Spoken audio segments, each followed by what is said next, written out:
वालेकुम। उम्मीद करते हैं आप सब खैरियत से होंगे। आज मैं चाहता हूं कि हम अपना अपना नाम अपनी ज़ुबान से बताएं। तो मैं शुरू करता हूं। मैं शहजाद चौधरी और मैं हूँ जमी चौधरी। मैं हूं Safiyan Chaudhary.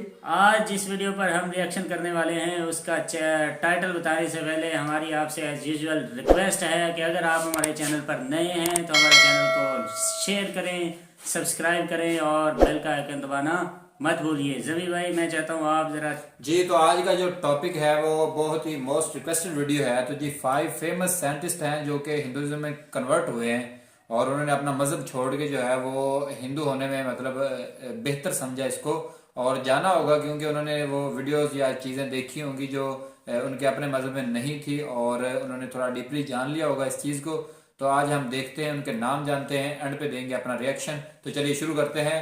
Let's start. I'm Congresswoman Tulsi Gabbard, and I am Hindu. I am Hindu. I am Hindu. I am Hindu. I am Hindu. Hindu. Hindu. Hindu. Hindu. Hindu. Hindu. I am Hindu American.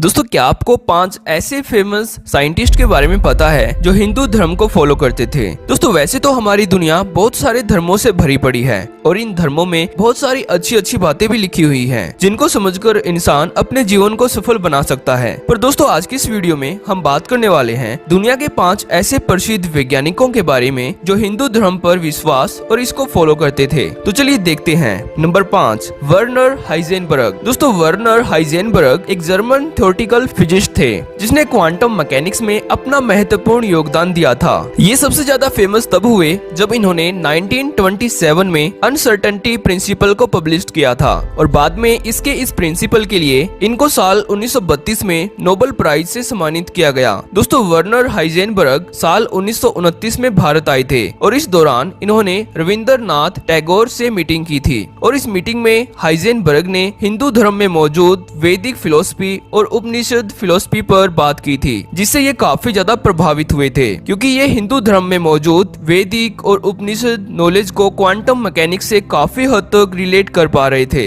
इसके बाद इन्होंने अपने विचार लोगों के सामने जाहिर किए, जिसमें इन्होंने कहा कि क्वांटम थ्योरी उन लोगों को बिल्कुल भी मजाक नहीं लगेगी जिन्होंने वेदों को पढ़ा हुआ है, और कहा कि रविंद्रनाथ टैगोर के साथ बातचीत के बाद कुछ विचार जो मुझे पागल लग रहे थे वे विचार अचानक से मुझे अधिक समझ में आने लगे और यह मेरे लिए बहुत बड़ी मदद थी, जिससे मैं हिंदू धर्म में मौजूद वैदिक नॉलेज की कोर को अधिक समझ पाया और अब मैं फिजिक्स की उन गुत्थियों को भी सुलझा पाऊंगा जो पहले मुझे काफी ज्यादा उलझी हुई नजर आ रही थी। दोस्तों, आपकी नॉलेज के लिए मैं बता दूं कि वेदों और उपनिषदों का ज्ञान दुनिया में सबसे ज्यादा तब फैलने लगा, यानी तब पॉपुलर होने लगा जब 19th सेंचुरी में एक जर्मन फिलोसफर ने वैदिक नॉलेज से काफी ज्यादा प्रभावित हुए। तब वेदों और उपनिषदों को दूसरी भाषाओं में ट्रांसलेट किया जाने लगा। Number 4, Robert Oppenheimer.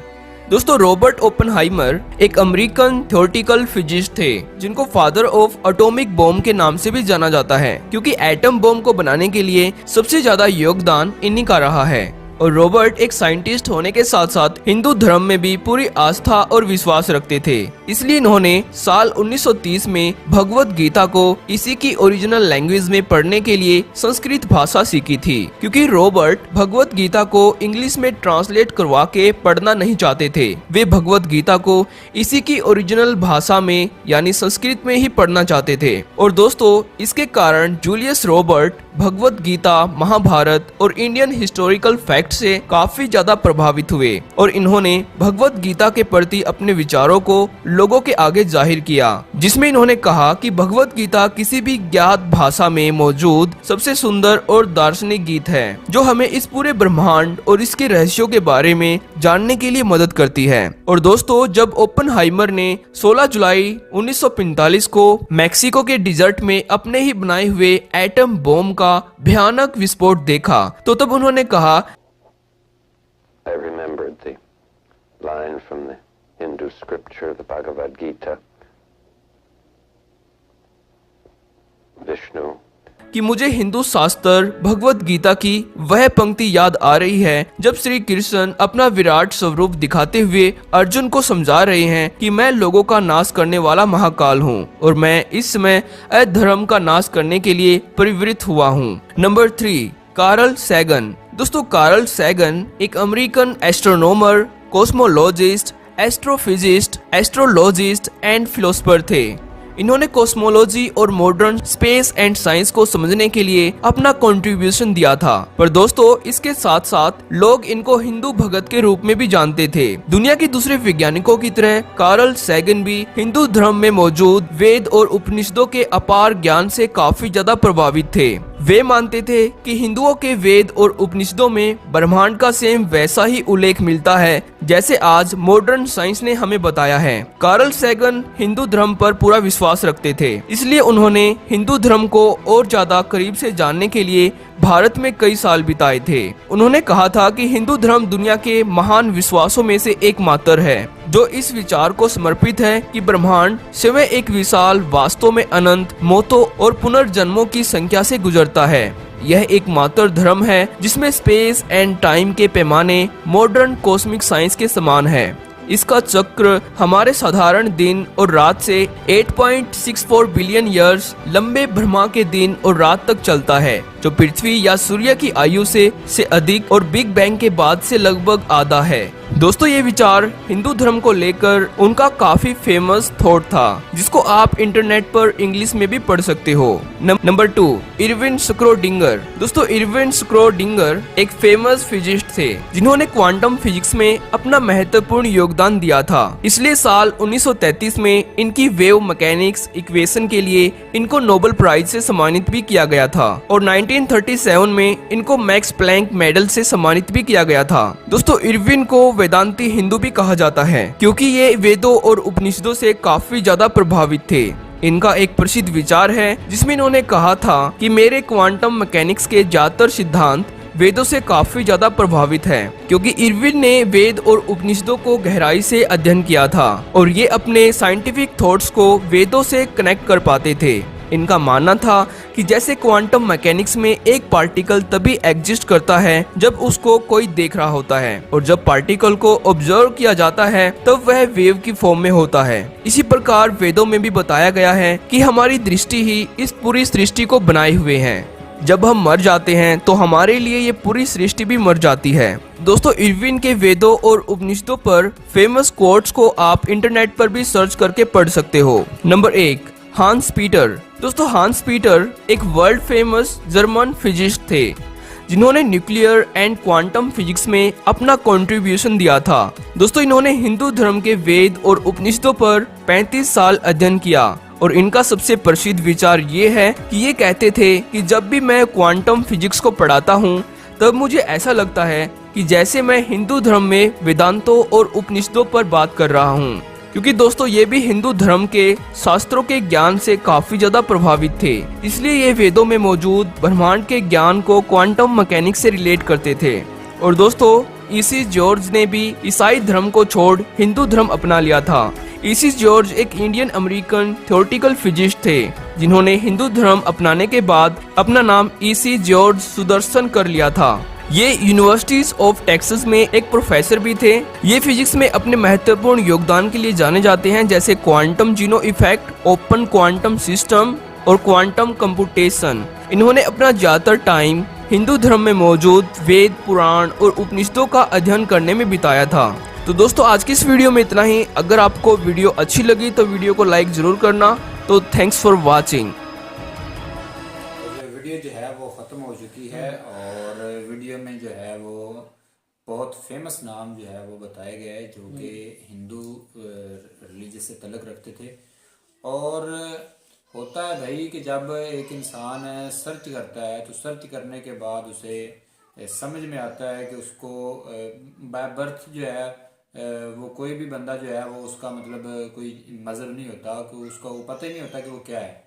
तो जैसे ही माँ बाप जो है उसकी क्या कहते हैं वो उसको पढ़ाते हैं, बताते हैं, हाँ माँ बाप उसका जरिया बनते हैं, तो वो उसी मज़हब को धर्म को फॉलो करने लग जाता है। और फिर जो है कहीं जो है उसी मज़हब पे जो है वो ख़त्म हो जाते हैं, अपनी इस दुनिया से चले जाते हैं। और कुछ लोग जो हैं वो इस जस्तजू में लग जाते हैं कि वो सर्च आउट करें कौन सही है और कौन गलत है, या फिर सही गलत को छोड़ के इस बात को लें कि वो बेस्ट अपने लिए बेस्ट चुनते हैं। सही गलत तो वो अपने को भी सही कहते हैं और सबको सही कहते हैं। तो फिर वो बेस्ट चुनते हैं। वे ऑफ लाइफ देखना चाहता हर बंदा बिल्कुल, अपना बिल्कुल। वे ऑफ लाइफ देखता है, जिसे वो पाकर और वो एक अपनी रूह को कहते हैं तस्कीन पहुंचाता है, रूह की राहत को ढूंढता है।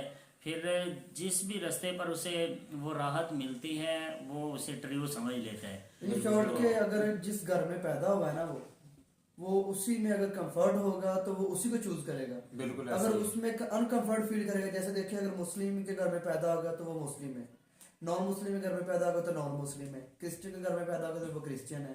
इन शॉर्ट ये कहने का मतलब ये है कि हम खुद क्या हैं, बिल्कुल खुद क्या है, मतलब कि हमारी सर्च इसमें क्या है, हमारी एफर्ट इसमें क्या चीज़ है। या जिस घर में पैदा हो गए, जैसे पैदा हो गए वैसे के वैसे उसी घर को मानने लग गए, जहाँ पे हमारी ग्रोथ हुई, जहाँ पे हमने मतलब कि अपना जो मतलब कि अपना बचपन देखा, या जो कह रहे हैं घर में जो कुछ हो रहा था उसी को देख देख उसी को जेहन में फिट कर लिया और उसी के साथ करते रहेगा, और उसी को ही चाहे वो गलत है चाहे वो सही है, सारी जिंदगी उसी को सही साबित करते रहे। और साथ इसमें ना ये भी है कि जब कोई पैदा होता है, होते ही वो अपना मज़हब नहीं लेके आ जाता। ऐसे ही। सब इंसान पैदा होते हैं, और इंसान पैदा होने के बाद होता क्या है कि अगर जैसे बड़ी प्यारी बात की कि हम क्या हैं और हमारा रिलीजन क्या है, और अगर हम अपने रिलीजन को अच्छे से स्टडी किए हुए हैं तो यकीनन अगर इससे ज़्यादा कुछ हमें किसी दूसरी जगह पर मिल रहा है तो फिर उस तरफ गो थ्रू करना चाहिए। क्योंकि इंसान जो है ना वो होता ही ये है, कहा जाता है कि वो बचपन से लेकर वो मरने तक स्टूडेंट है और उसे सीखते रहना चाहिए। अगर आप अपने रिलीजन को अच्छे से पढ़ते नहीं हो, स्टडी नहीं करते, आप दूसरों को देखते जाओ, स्टडी करते जाओ, तो फिर आप कंपैरिजन नहीं कर सकते। इसमें भी शहजाद भाई एक चीज फैक्टर आ जाता है कि हमारे दरमियान ईगो आ जाती है। ईगो आ जाती है, माशरा आ जाता है कि देखिए ना अगर मुसलमान के घर में पैदा हो गए, हिंदू के घर में पैदा हो गए, ईसाई के घर में पैदा हो गए। अब हम जब हमें पता हो तो समटाइम ऐसा भी होता है कि हमें सही का पता चल जाता है लेकिन हम माशरे को दिखा नहीं पाते। एक बात तो और हमें माशरे इसमें- को फेस करने की हिम्मत नहीं होती कि यार मैं मुसलमान से हिंदू हो जाऊंगा, हिंदू से मुस्लिम हो जाऊंगा, क्रिश्चियन हो जाऊंगा, ईसाई हो जाऊंगा, मतलब जो भी मतलब ईसाई क्रिश्चियन मतलब जो भी हो जाऊंगा, तो उसको लोग भी बात है, देखें इतने ज़्यादा पढ़े लिखे लोग अब वो कह रहे हैं हम हिंदू हो गए, और कुछ हिंदू भी ऐसे हैं जो दूसरे मज़हब में गो थ्रू कर जाते हैं, चले जाते हैं, दूसरे मज़हब को प्रेफर करते हैं और अपना उनको फॉलो करना शुरू हर कर बंदा देते हैं। अपना पॉइंट ऑफ व्यू रखता है ना, हर बंदा अपना माइंड रखता है। अब देखें अच्छा, अब होता गया बात को ख़त्म में करके फिर आप बोलिएगा। वो ऐसे है कि जब कोई बंदा दूसरे मज़हब पर जाता है, अब देखें वो पढ़े लिखे लोग वो हिंदू बन गए, हिंदू अगर किसी दूसरे मज़हब में जा रहे हैं तो इसका मतलब ये हुआ कि वो जो हिंदू किसी दूसरे मज़हब को फॉलो कर रहा है उसने अपने मज़हब को अच्छे से स्टडी नहीं किया, उसने अपने मज़हब को अच्छे से पढ़ा नहीं, उसकी जो बारीकियाँ हैं, जो उसका जो जितना वो सेंसिटिव है, जितना वो डीपली है, वो अच्छे से पढ़ा नहीं, या उसे पढ़ाया नहीं गया, या उसे समझाया नहीं गया, तो फिर वो कहता है नहीं यार कुछ नहीं, मैं सेटिस्फाई नहीं हूँ। फिर वो कोई दूसरा घर ढूंढता है, कोई दूसरा दरवाज़ा जाकर नॉक करता है। इसी तरह वो जो लोग हिंदू बने, अब मैं नहीं कहता कि उनका मज़हब ठीक नहीं है या उन्होंने अच्छे से स्टडी नहीं किया होगा, बिल्कुल स्टडी भी किया होगा, कंपैरिजन किया होगा, सारा कुछ ऐसे ही। तो हर बंदे को अपना मज़हब प्यारा होता है, और अगर कोई इस तरह का रास्ता दूसरा सेकंड रास्ता इख्तियार करता है ना, तो वो उसके लिए ये है कि वो पहले अपने रिलीजन को अच्छे से समझे, उसे अच्छे से समझ कर फिर एक लाइन लिखे या एक चैप्टर लिखे जो वो कंपैरिजन का जो बाद वाले लोगों के लिए एक मिसाल बन जाए कि आपने ऐसा क्यों किया। बिल्कुल यकीनन इन लोगों ने क्यों वाला जो एक क्वेश्चन है इसका आंसर दिया होगा, और अगर नहीं दिया तो मैं फिर सेटिस्फाई नहीं हूँ। ऐसे ही कोई खड़ा होकर या अपना मज़हब चेंज करे तो बाकी सारों को वो डिग्रेड कर रहा होता है। फॉर एग्जांपल मैं ही अपना रिलीजन चेंज कर देता हूँ तो मुझे ना एक क्वेश्चन मार्क जो एक आया मेरे माशरे में इधर, तो उनको मुझे रीज़न तो देनी पड़ेगी ना, अभी क्यों, उस क्यों का जवाब होना चाहिए। फिर अगर उस क्यों का इतना ऑथेंटिक होना चाहिए वो क्यों का आंसर कि उससे आगे वाले लोग सेटिस्फाई हो जाए। बिल्कुल ऐसे ही। और साथ सर मैं यहाँ पे और कहूँगा कि कुछ जो होते हैं ना, आप देखें मजहब हमेशा तकरीबन सेम ही रहता है, उसको फॉलो करने वाले लोग जो है ना वो जब गलतियां करते हैं या कुछ इस तरह का हरकतें करते हैं तो फिर उससे लोग जो है वो भटक जाते हैं। ठीक है, उनको जो है मौका मिल जाता है कि यार अच्छा ये इस मजहब का फॉलोवर है तो ऐसा ही है। ठीक है, इसको आप देखिए आज के दौर में किसी के पास इतना बहुत कम लोग हैं जिनके पास टाइम है, किसी के पास ये टाइम नहीं है कि पूरा प्रॉपर एक, अब देखिए कोई भी मजहब है, कोई भी बुक है, आप उसकी अगर वो क्या कहते हैं प्रेप से लेके आप उसको स्टडी करना शुरू करें तो वो आपको 16 ईयर तक मिलेगी, 18 ईयर तक मिलेगी, PhD तक मिलेगी। ठीक, लेकिन आप 16-18 साल जाया करने की बजाय आप देखते हैं कि अच्छा इसको फॉलो करने वाले कैसे हैं, उन्हीं को देख के, उन्हीं को लाइफ को देख के आप डिसाइड कर लेते हैं कि अच्छा यार ये ऐसे हैं तो मतलब इनका सारा का सारा कुछ ऐसे ही होगा। शॉर्ट जमी भाई कि हर बंदा जो होता है वो रिसर्च तो करता ही करता है। कुछ लोग ऐसे होते हैं जस्ट वो बुक की जैसे कॉन्टेक्ट्स होते हैं ना, उनको देखकर यानी कि मजहब देखा है, उसको देखा ये गलतियां फला, हम ये नहीं कह सकते कि एक बंदे ने एक मजहब को दूसरे मजहब में छोड़ के आ गया तो वो मजहब गलत था। बिल्कुल ऐसे हर बंदे का सोचने का, देखने का वे ऑफ एंगल जो होता है वो डिफरेंट। बिल्कुल ऐसे ही है, हर बंदा अपने एंगल से सोचता है, अपने एंगल से देखता है। देख रहे 9 और 6, हर बंदा उसको 9 भी पढ़ सकता है, उसको 6 भी पढ़ सकता है। बिल्कुल एक तरफ से 9 लग रहा होगा, एक तरफ से 6 लग रहा होगा। हर एक का देखने का, सोचने का, उसको परखने का जो होता है ना वो एंगल डिफरेंट होता है। मेरे ख्याल में लास्ट पे इस बात को ऐसे वाइंड अप करते हैं। देखें जी, आज जिस तरह एक फिनोमिना बना हुआ है कि मुसलमान जहाँ भी होते हैं लोग उन्हें एक टेररिस्ट की नज़र से देखते हैं और कहते हैं कि ये खून बहाने वाले लोग हैं, ये बम बांध कर आ जाते हैं, ये दहशत गर्द हैं। एक दहशत सी फैली हुई है आउट ऑफ कंट्री या गिरदो नवा में लोग इस तरह की बातें करते हैं। तो हम अपने मज़हब को अब अच्छा मैं ये इस तरह कहता हूँ, हर कैटेगरी के लोग होते हैं एक मज़हब के अंदर, एक रिलीजन के अंदर। तो मुसलमानों का जो मज़हब है ना ये बड़ा ही सेंसिटिव है। इसमें ऐसा क्या है कि यहाँ तक कह रखा गया है कि अगर आप फ्रूट खाते हैं तो उसके छिलके भी आप रूढ़ी पर, बार कचरे पर ना फेंकें सरेआम, ताकि गरीब गुरबा लोग उस छिलकों को देखकर उनके दिल में ख्याल ना आए कि हम नहीं ये खा सके, हमारे अंदर ये तमन्ना। तो ऐसे लोग जो छिलके नहीं फेंकते वो खून कैसे बहाएंगे? तो सेंसिटिव हर रिलीजन होता है। यकीनन अगर कोई हिंदू है तो वहाँ भी कुछ इस तरह की हिंदू में तो ये है ना कि भाई वो इतने सेंसिटिव है कि मतलब लास्ट टाइम मेरी बात हुई थी एक भाई से, तो वो कह रहे थे कि हमें कोई रोकने वाला नहीं है कि आप किस पे जो है यकीन रखते हैं, आप किस पे। और एक कमेंट भी मैं जिक्र करना जरूरी समझूंगा इस वीडियो के हवाले से। तो वो एक कमेंट ऐसे आया था कि वो उन्होंने कहा कि मैं एक दरख्त है हमारे घर के पास और मुझे अच्छा लगता है कि मैं उसको जाके पूजूं, तो मैं उसको पूजती हूँ, कोई रोकथाम नहीं है।